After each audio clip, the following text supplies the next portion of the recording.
아멘, 아멘. 네, 오늘 우리가 5 성경 구절을 찾아서 읽었습니다.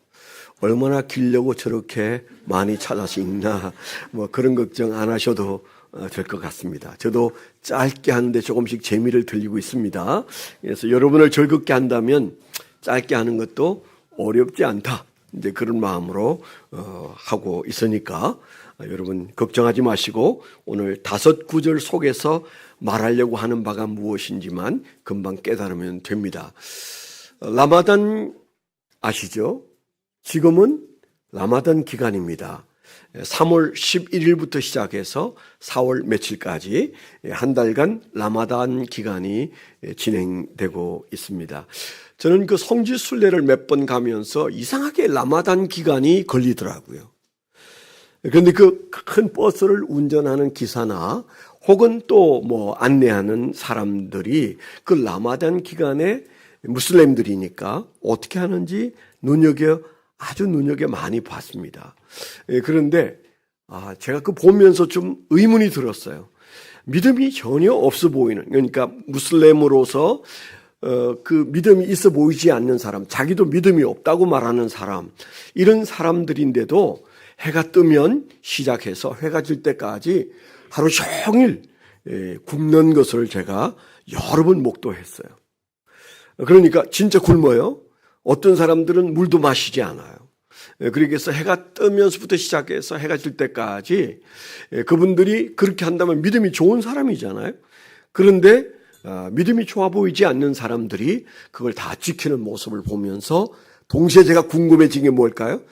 왜 우리 주변의 기독교인들은 믿음이 좋은데 해가 떠서부터 해가 질 때까지는 이 사순절 기간에 한 끼 금식도 안 하지? 이제 이런 궁금증이 생기는 거죠. 좀 찔리시죠? 아닌가요? 네. 물론 하루 금식은 좀 힘들 수 있습니다. 저도 하루 금식을 무서워합니다. 근데 제가 호기 있게 만일에 이 사순절 릴레이 금식 기도에 아무도 안 쓰시거나 덜어 빠진 데가 있으면 제가 다 채울 거예요. 그렇게 얘기했잖아요. 근데 얼마나 사랑스러운 분들이 제가 할까봐 거기에 자기 이름들을 넣고 또 옆에 사람에게 하라고 그러고도 모자라면 또 하루 더 금식하고, 그래서 제가 금식을 하루만 하면 되도록 그렇게 다 짜여진 모습을 보고 이분들이 나를 사랑하기는 하나보다, 그런 생각을 했습니다. 어떻든 우리가 사순절 기간에 40일 동안 적어도 한 분 이상씩 여러분들이 금식을 해서 아침부터 저녁까지 24시간 금식을 하는 이 일들을 우리가 해오고 있습니다. 이제 한 2주 정도 남기는 했습니다.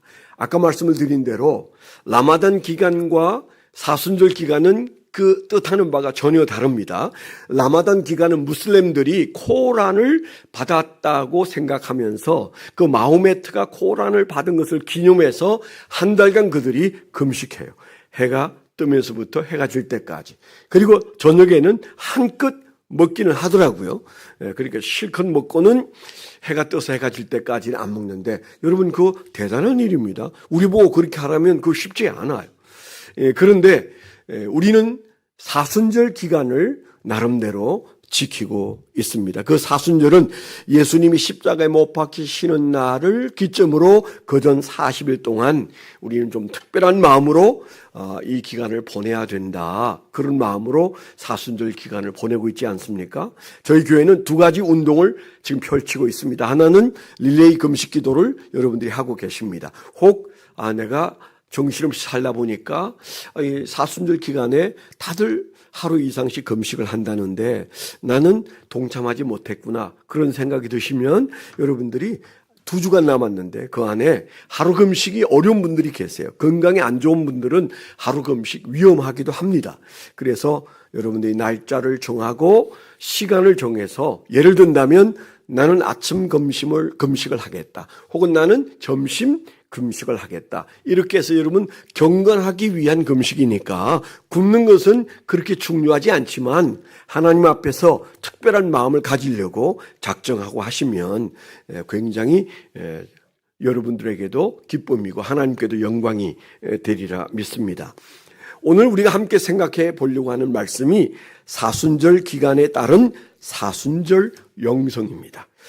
사순절을 우리가 40일 동안 기독교 역사 이래 이렇게 지키는 이유는 그 안에 어떤 영성을 세우기 위한 노력이에요. 여러분 들어보셨지만은 저 수도사들이나 또 뭐 혹은 신부들이나 혹은 수녀들이나 뭐 이런 분들이 이 사순절 기간에 특별한 계획을 세우고 자기 몸을 채찍으로 때리거나 또 높은 장대 위에 올라가서 금식을 하거나 뭐 아니면 그 고행을 위해서 십자가를 메고 40일 동안 여행을 하는 사람이 있거나 뭐 다양한 모습으로 합니다. 우리가 그들의 그 중심은 이해해야 돼요. 얼마나 이 사순절에 주님을 좀 더 깊이 경험하고 싶으면 그렇게 자기 몸을 학대하듯이 그렇게 애를 쓰고 있는가. 우리가 이런 것들을 좀 생각하고 그거 너무 좀 율법적이거나 또 너무 천주교적이지 않습니까? 이렇게 생각하는 분들도 계신데 우리가 따라서 할 필요는 없지만 그러나 우리는 도대체 뭐 하고 있는지 한번 돌아보셔야 돼. 이 사순절 기간에 특별한 마음으로 주님을 생각하려고 하는 사람들 속에서 아무것도 안 하면서 우리 신앙이 그분들보다 더 나을 거라고 생각하는 것 자체가 위험천만한 생각일 수 있습니다. 좀 마음에 찔리면 내일 새벽부터 40일 특세 좀 나오세요. 그래서 매일 나오기 어려운 분들은 한 번쯤은 얼굴을 보여주시는 게 예의 아니겠습니까? 이 나이에 매일 새벽에 나와서 정신없이 지금 현재 살아가고 있는 목사를 생각한다면 하나님까지는 생각 안 해도 돼요. 저를 생각해서 한번 나와서 얼굴 한번 보여주시고 그리고 기도도 한번 받고 그리고 가시면 좋지 않을까 그런 생각이 듭니다. 저 뒤에 보시면 매일 열심히 나와서 지금 한 25명 정도는 하루도 결석을 안 하고 새벽마다 나와서 지금 23일째를 지금 개근하는 분들이 계세요. 그렇지 않아도 드문드문 빠지지만 그래도 나오려고 애를 쓰는 분들이 굉장히 많은 것은 사실입니다. 그런데 이유가 없는데도 한 번도 안 나오시는 분은 내일 새벽에 나오세요. 도장 찍고 가시도록 그렇게 하시면 좋겠습니다. 그건 나이 든 목사에 대한 에티켓일 수도 있습니다. 네, 뭐 대단한 이유가 아니고 뭐 그날 무슨 굉장한 불이 떨어지는 건 아니겠지만은 열심히 하는 사람에게는 안 오는 사람에 대해서 조금 상처가 있나 보다. 뭐 이렇게 생각하시면 됩니다.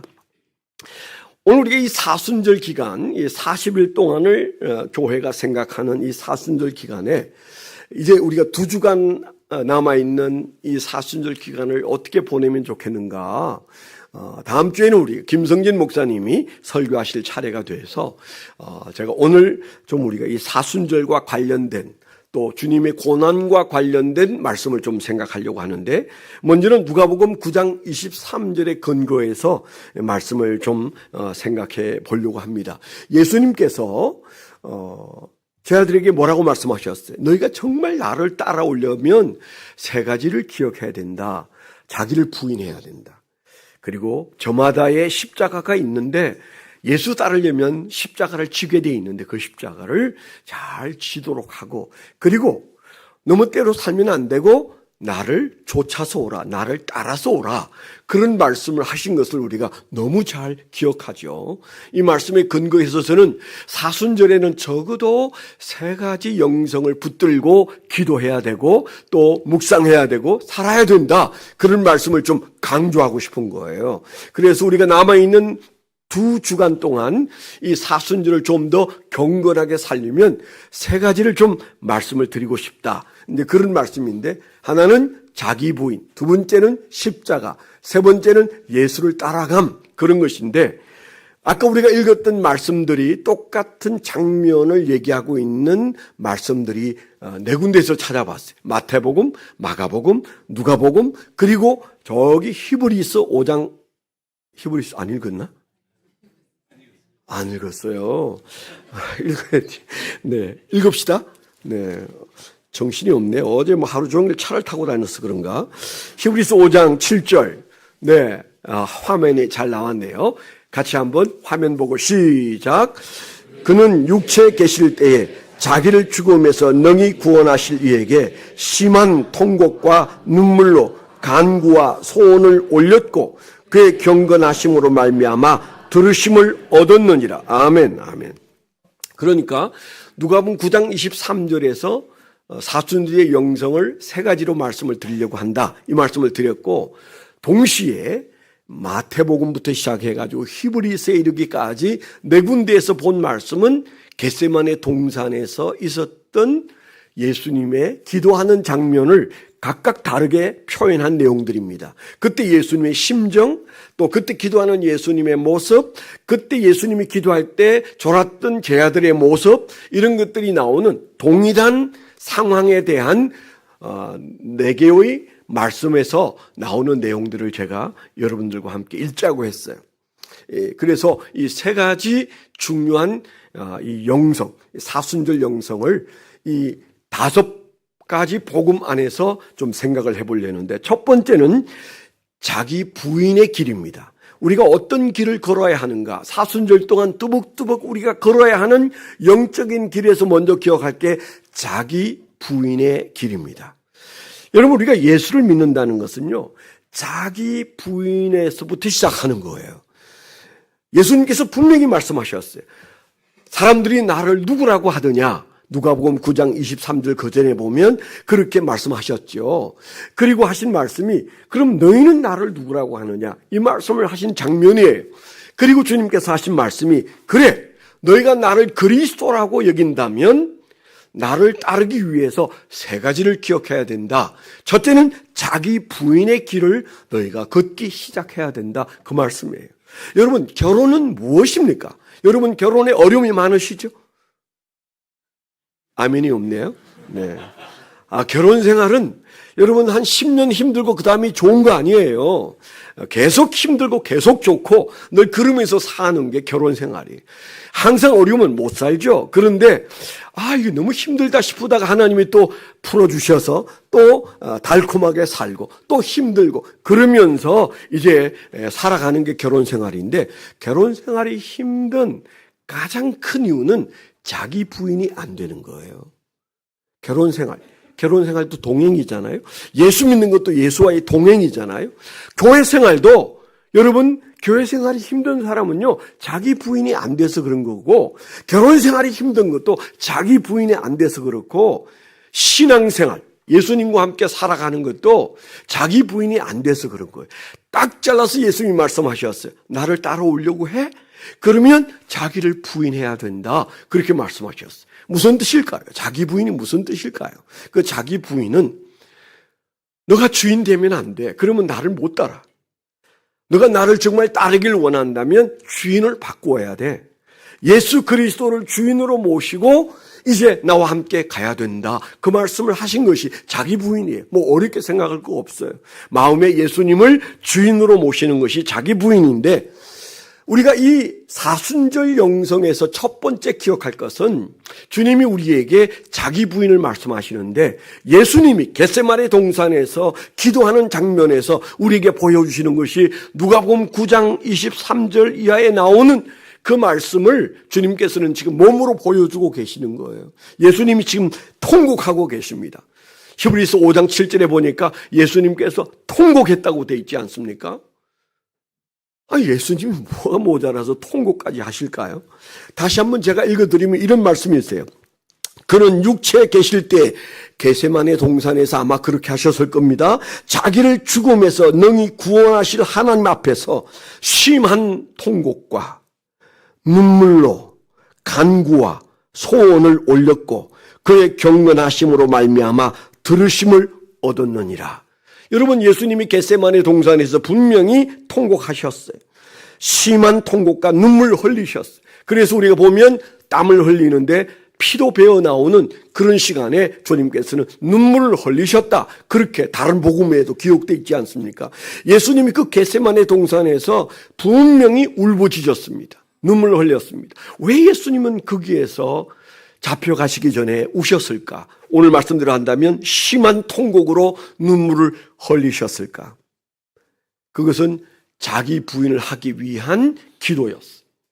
예수님이 십자가에 지기 위해서 죄인으로 서기 위해서는 하나님의 아들 된 자리를 내려놔야 되는데 하나님의 아들인 자기를 부인하지 않으면 그 십자가를 못 지는 거거든요. 죄인이 져야 하는 십자가를 죄인으로서 져야 되는데 자기 부인이 안 되고는 도달할 수 없는 세계로 가기 위하여 주님이 그 길을 들어서셨어요. 자기 부인의 길에 들어서셨습니다. 하물며 우리는 어떨까요?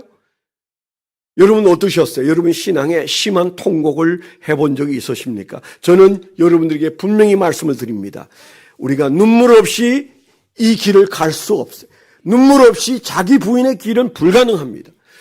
제 신앙의 경험에서 분명히 말씀을 드리면 자이든 타이든 성령의 역사든 신앙 안에서는 울음이 없을 수가 없어요. 눈물을 우리가 피해서 예수 믿는 방법은 저는 없다고 생각합니다. 이만큼 예수 믿고 제가 경험한 거라면 맞을 겁니다. 아니, 나는 신앙 때문에, 자기 부인 때문에 예수를 따르다니 너무 힘들었어. 그래서 내 안에서 너무 힘들어 눈물이 나고 통곡이 날 때가 내 경험에는 없었는데, 여러분 그런 생각이 드신다면 아직 여러분들은 그 진짜 예수 믿는 맛을 다 경험하지 못한 거예요. 그럼 언제쯤 통곡이 날까요? 이번 한 주간 동안 5일 금식 해보세요. 100%.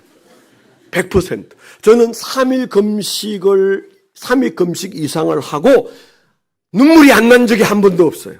아멘? 오늘 좀 힘든 분들이 계신 것 같으네. 아니, 그 좋은 예수 믿는 길을, 통곡이 얼마나 좋은 건데요. 살아가기 힘들어서 우는 것도 힘든데 하나님 앞에서 내 자기 부인이 안 됐어. 예수님도 자기 부인을 하시고 그렇게 우셨는데, 그게 잘 안 돼서 그렇게 우셨는데, 나 이거 왜 잘 안 되지?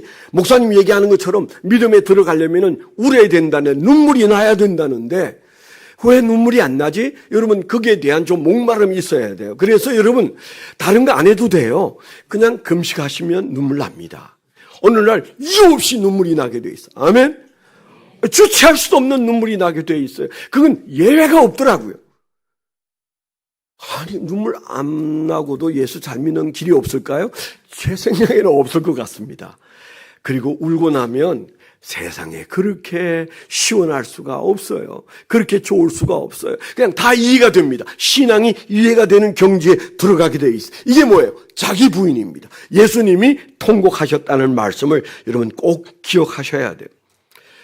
다시 한번 말씀을 드리면 결혼도 자기 부인이 돼야 하고, 교제도 자기 부인이 돼야 하고, 우리가 교회 생활도 자기 부인이 돼야 되고, 그리고 예수 믿는 우리가 이 신앙의 길도 자기 부인의 길을 통하여 이루어진다는 말씀을 믿게 되기를 축원합니다. 두 번째 사순절 영성은요, 십자가의 길입니다. 아까는 자기 부인의 길이라고 말씀을 드렸죠. 두 번째는 십자가의 길입니다. 누가 예수 믿기가 쉽다고 말하던가요? 여러분, 예수 믿는 거 쉽지 않습니다. 그 문으로 들어가는 것은 정말 힘들어요. 좁은 문으로 들어가라고 그랬잖아요. 그런데 그 좁은 문으로 들어가는 게 힘든 이유는 노력해서 들어가는 길이 아니기 때문에 힘듭니다. 내 의지로 되는 게 아니에요. 우리가 예수 믿는 데 있어서 첫 번째 관문인 문으로 들어가는 그 좁은 문은 예수님만 하실 수 있으세요. 아멘? 여러분 주변에 많이 기도했는데도 그 사람이 예수를 잘 안 믿는다면 그건 당연한 일입니다. 하나님이 그에게 긍휼을 베풀어 주셔야만 가능해요. 예수 믿는 것은 노력의 결과로 문이 쫙 열리는 게 아니라고요. 그래서 정말 힘든 겁니다. 좁은 문으로 들어가는데 그 문은 열려야만 들어갈 수 있지. 그 문을 누가 무슨 힘으로 열어요? 안 열려요. 여러분, 그 열려고 도끼로 덤벼들어도 안 되고, 돈으로 덤벼들어도 안 되고, 기도로 덤벼들어도 안 돼요. 그 문은 하나님만 여실 수 있습니다. 하나 우리가 힌트가 있는 것은 하나님이 그 문 붙잡고 안 열어주려고 하시지는 않는다는 거예요. 하나님이 찾아오셔서 우리가 두들기기 전에 문 열 마음을 가지고 계셔요. 그래서 그 문이 내가 열 수 없기 때문에 좁은 문이지만 하나님은 열고 싶어 하십니다. 아멘. 예수 그리스도는 택한 자를 부르신 것도 맞지만은, 그리고 모든 인간이 구원받기를 원하시는 것도 맞아요. 그래서 좁은 문, 그 다음에 뭐라고 그랬어요? 넓은 길이 열려야 되는데 아니에요. 좁은 문 다음에 좁은 길이에요. 예수 믿는 것 넓지 않습니다. 좁습니다. 그런데 그 좁은 길이 어떤 길이라고 그랬어요? 십자가의 길이에요. 아무든지 나를 따라오려거든 자기를 부인하는 자기 부인의 길을 걷고 동시에 뭐라고 그랬어요? 십자가를 져야 한다고 그랬어요. 아니 예수님이 지시면 충분하지 않습니까? 아니요. 구원에는 예수 십자가로 충분하지만은 신앙생활에는 예수 십자가로 가는 게 아니에요. 내 십자가로 가는 거예요. 내가 십자가를 져야 할 나의 몫의 태인 십자가가 있는 줄 믿습니다. 그래서 사실은 우리가 예수 안 믿는 사람이나 믿음이 없는 사람을 좀 이렇게 쉽게 인도하기 위해서 예수 믿는 게 쉬운 것처럼 말하지만 그러나 정직하게 말하면 예수 믿는 거 좁은 문으로 들어가는 것도 내 힘으로 안 되니까 어렵고 그리고 이제 내가 노력하는 그 영역인 예수 믿는 믿음의 길도 좁다. 이 사실을 우리가 부인할 수 없는데 예수님이 세상에 사시는 동안 정말 그 겟세마네 동산에서 눈물로 기도하시는 통곡의 시간만 있었습니까? 주님께서 그 십자가를 앞에 두고 몸부림친 모습을 우리가 읽었잖아요. 내가 이 잔을 마시고 싶지 않습니다, 하나님.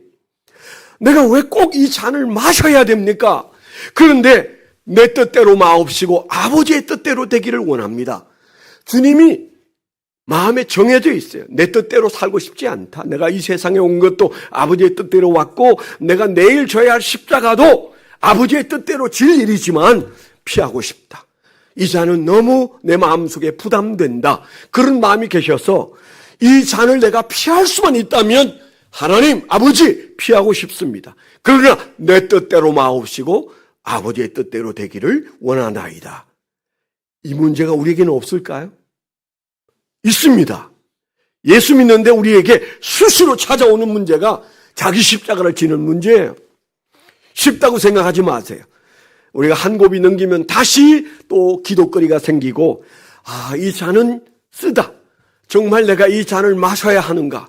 예수 믿는데 이 고비도 또 내가 넘겨야 하는가? 이런 문제들이 계속적으로 올 수밖에 없는데 그걸 예견하시고 하신 말씀이 자기 십자가를 지고 나를 좇으라 그렇게 말씀하셨어요. 십자가의 길, 우리가 가야 할 길입니다. 혼자 간다면 우리는 포기해야 될 거예요.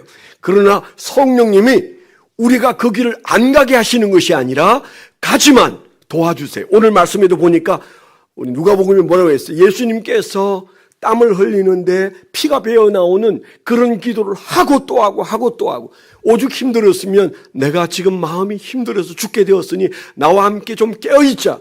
잠잤습니다. 한시도 깰 수 없단 말이냐? 주님께서 원망하셨어요. 그럼에도 불구하고 그들은 계속 졸고 있을 때 주님께서 부르짖어 기도할 때 천사들이 와서 도왔다 그랬어요.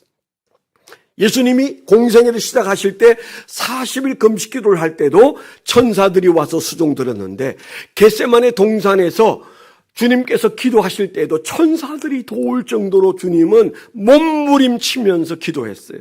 여러분 예수 믿는 것 쉽지 않습니다. 몸부림쳐야 합니다. 그런데 주님께서 아니 그거 안 하게 해주셨으면 좋지 않을까요? 십자가 없이 그 잔 안 마시고 그냥 갈 수는 없을까요? 하나님의 능력이 없어서 그럴까요? 아닙니다. 그 길은 주님도 가셔야 하고 우리도 가야 할 길입니다. 대신에 천사가 도우시듯 우리의 가는 길에도 천사가 도와주실 줄 믿습니다. 천사가 도와주는 게 좋아요? 아무 일 없는 게 좋아요? 어떻게 좋아요? 좀 헷갈리십니까? 아까 우리 예배 시작할 때 알림 말씀하실 때 우리 장로님이 우리 어떤 집사님이 걱정을 엄청 하고 교회도 걱정했는데 이제 그 모든 걱정이 다 일단은 사라지고 처음 시작했던 갑상선 암 문제만 남아있다 그랬습니다. 계속 기도해 주세요. 그것도 그냥 오늘 암이 없었다 그러면 진짜 확실할 텐데요.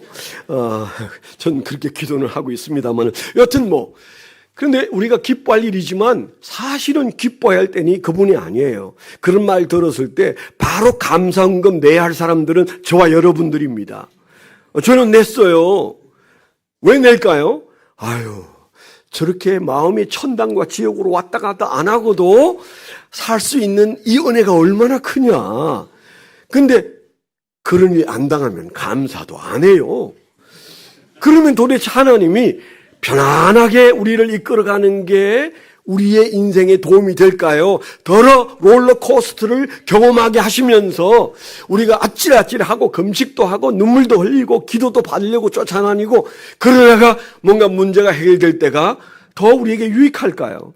하나님이 보셨을 때는 그래 더러 좀 만져줘야 돼. 그런 생각을 하시지 않을까요? 우리 생각이 중요합니다. 나는 편안한 게 좋아가 아니에요. 천사가 도우는 세상, 잠시 살다가 가는 이 세상에서 내 삶의 십자가 앞에 천사가 돕는 은혜를 경험하고 간증하고 싶다. 이 은혜가 있기를 축원합니다. 세 번째, 영성의 길. 우리가 함께 사순절 영성을 생각할 때 기도할 것은 골고다의 길입니다. 골고다의 길. 내가 십자가를 지기 위해서 결단하는 몸부림도 있지만, 그러나 세 번째 우리가 기억할 것은 이 사순절에는 예수님에게 골고다가 있었던 것처럼 내게도 골고다가 있다는 사실을 기억하십시오. 예수님께서 자기를 부인하고 자기 십자가를 지고 그 다음에 뭐예요? 나를 따르라고 했잖아요. 그 다음에 길에 우리가 서 있습니다. 십자가를 지고 끝나는 게 아니에요. 자기 십자가를 지고 주님을 따라가야 돼요. 예수님을 배우고 예수님을 쫓아가야 되는데 이게 골고다의 길입니다. 여러분 이 사순절에 꼭 기억하는 골고다 얘기가 있죠. 비아 돌로로사. 다 기억하시잖아요. 한번 갔다 오면 더 선명할 수 있습니다. 그 한 400m 정도 될까요? 빌라도 법정에서부터 예수님이 묻힌 그 성묘 교회가 있는 곳까지 그 산 꼭대기에 예수님이 묻힌 이제 그 무덤이 있는 그곳이 다 이제 있는데 그게 무려 13번의 표적을 해놨어요. 13군데. 빌라도 법정 있던 자리부터 시작해가지고 예수님이 3번 쓰러진 장소, 그 다음에 성모 마리아를 만난 장소, 또 뭐 이제 이렇게 쭉 있는데 13군데를 표시해 두고 많은 순례객들이 그 하나하나를 지나가면서 주님이 여기에서 뭘 하셨지? 주님이 여기에서 어떤 말씀을 하셨지? 그걸 생각하면서 그 좁은 이 언덕배기를 올라가는 게 비아돌로로사예요. 저는 우리 신앙에도 주님을 따라가기 위해서 13번의 흔적을 지닐 수밖에 없다. 저는 그렇게 생각해요. 그냥 예수 믿고 고속도로로 달려서 바로 천국에 갈 것 같지만은 주님도 그 밤에 겟세마네에서 기도하시고 그 다음에 비아돌로로사 슬픔의 길, 고난의 길을 걸으실 때 흔적이 13군데나 있었어요. 더러 쓰러지고 더러 침뱉음을 당하고 더러 채찍에 맞으시고 더러 슬퍼하는 어머니를 만나서 위로해야 되고 이런 많은 일들을 하나하나 겪으면서 주님은 골고다에 올라가셔서 마지막 죽음을 죽게 되셨는데 믿음의 길도 그냥 예수 믿으면 다 형통한다? 그건 믿음이 없을 때 여러분들을 꼬드기면서 하는 말이에요. 틀린 말은 아니지만 성경에 분명히 있지만은 믿어보니까 그건 좀 지나치다. 차라리 솔직한 얘기를 해서 교인들이 좀 떨어지더라도 나 예수 그렇게 힘들면 안 믿을래요. 오늘 이 중에도 그런 사람 나올지 걱정됩니다만은 그래도 목사가 솔직한 얘기는 해야 되잖아요. 우리 사순절 때에는 솔직한 얘기 해야 됩니다. 그때 뭐예요? 골고다가 있다. 저마다의 골고다가 있다. 13번 힘들고 눈물 나고 그리고 채찍 맞는 듯 아프고 고통스러운 걸음을 걸으면서 우리가 마지막 주님이 부르시는 순간까지 나아가는 것이 신앙생활이다. 쉬우려고 하면 어려워요. 편안하려고 하면 어려워요. 문제 없으려고 하면 문제가 우리를 괴롭혀요. 차라리 주님도 가신 그 길인데 그 골고다의 길이 내가 가져야 할 영성이라면 주님, 그 슬픔의 길, 그 고난의 길, 그 고통의 길 주님처럼 힘들 리가 없죠. 그렇지만은 신앙은 그런 묘미가 그 안에 있다고 하는 사실을 믿고 받아들이게 되기를 축원합니다. 우리가 저 고난의 십자가를 지신 주님을 생각하면서 사순절을 생각할 때 누가복음 9장 23절에 근거해서 3가지 영성이 우리 안에 갖춰야 되는데 자기 부인의 길, 그리고 십자가의 길, 그리고 골고다의 길이 우리가 2주간 동안 하나님 앞에서 깊이 생각하고 각오하고 그리고 오히려 그것을 기쁘게 받아들일 때 우리가 넉넉히 감당하게 될 줄 믿습니다. 기도하겠습니다. 하나님 아버지 감사합니다. 하나님께서 우리에게 이 고난의 십자가를 지고 가신 주님을 생각하며 40일 동안 우리의 신앙 안에서 주님 안에 우리가 어떻게 사는지 돌아보고 주님은 어떤 마음으로 우리를 대신하셨는지 생각하며 우리가 이 사순절을 은혜스럽게 보내기를 원하고 주여 이제 2주간 동안도 주여 사순절의 영성을 회복하기를 원합니다. 하나님 우리에게 은혜를 베풀어 주시사 주님의 고난에 동참할 뿐만 아니라 우리의 믿음이 잘 견고한 신앙으로 저마다 지고 가야 할 자기 십자가를 잘 지는 종들이 되게 하시고 저마다의 골고다에 무사히 도착하여 하나님을 영광 돌리는 종들이 되게 하여 주시옵소서. 예수 그리스도의 이름으로 감사하며 기도드렸습니다. 아멘.